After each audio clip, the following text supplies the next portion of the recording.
Alright, I'm back. What I'm going to show you today is something a little different. I'm going to turn a floater. I like to make my own floaters because I can make them with the wire going all the way through.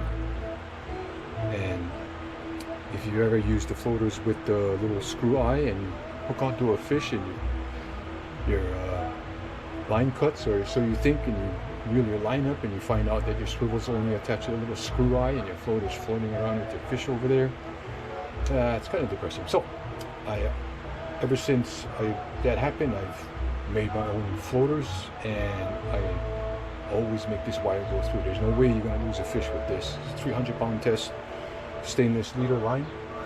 You need a couple of special tools. First of all, you gotta have your regular drill chuck with a drill a 1/8 inch hole, and you need a really long drill like this guy, and you stick it in there with it when it's still in a tray and drill it all the way through. And that's how you get your hole all the way through, so that you can put your wire through. Also, you need this guy. This is a round nose plier, and that's how you make these loops, right? Electrician plier. So when you first get your blank, the standard ways, true it all up.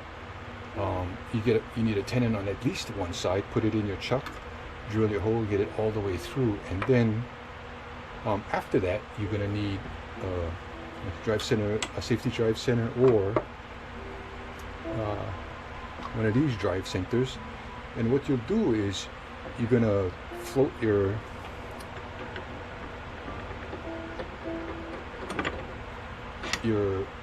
blank in between the two ends of the holes, and what that will do is guarantee that your blank is 100% centered, yeah.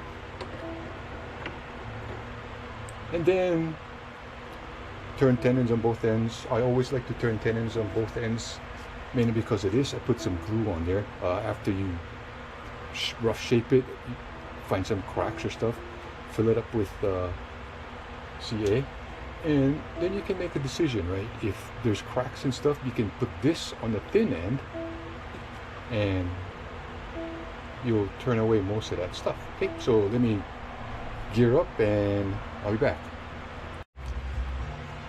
Okay, this is just another piece of wood. I think this is koa, not sure. It could be koa. And I've turned floaters before, and I give to people and they say, oh, I don't want to throw this in the water, this is koa. And my response to that is, koa to me is so precious that I don't know that there's such a thing in my vocabulary to say there's a scrap piece of koa. And these pieces are too big for a pen blank, too small to do anything else practical.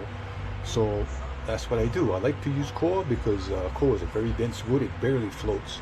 So if you make a floater out of it, you get a lot of weight, and you can throw farther. All right, here we go.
really should sharpen it.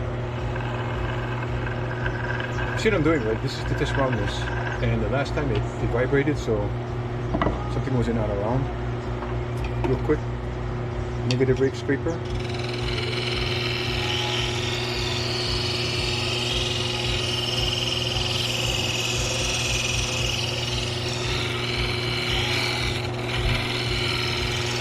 Sorry.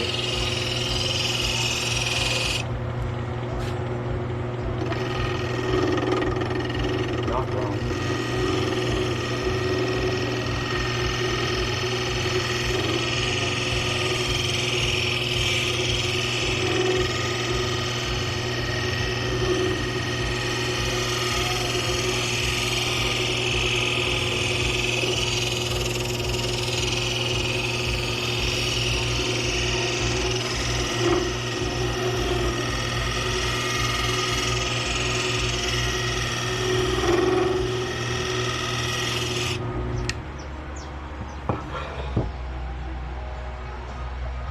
Okay. Okay, so I sanded. Didn't want to make you have to watch me sand, so it's nothing thrilling.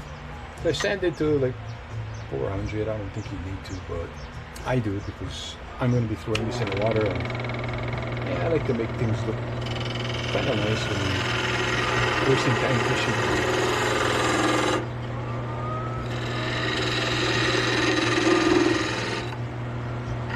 Use my spindle gouger, get as close as I can. This one's fat, so it's going to be a little bit of a challenge.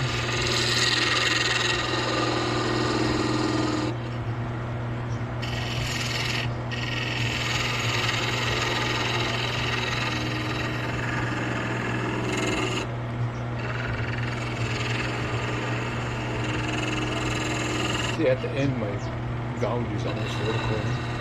The fruits.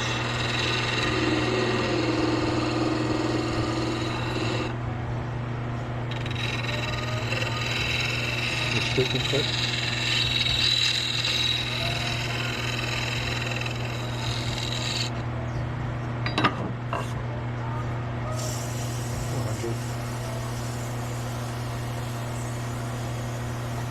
So I left some drive mass. That's so mostly so you can turn the front half. If you don't have any drive mass on the back, you try to turn stuff and you put too much pressure, you snap that little thin piece off, right? Anyway, I'm trying to minimize the hand sanding. I'm gonna see if I can embarrass myself. This is a mini skew.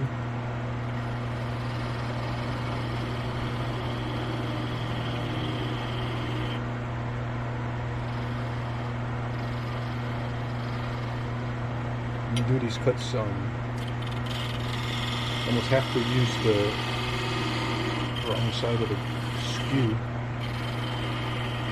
They usually say don't use the long point of the skew, but now I'm using the long point. That's pretty close. It might pop off, but I don't normally want to pop this off here because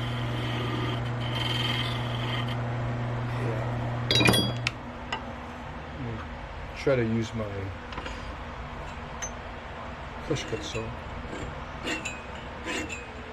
so you don't get too much tear out there. There we go.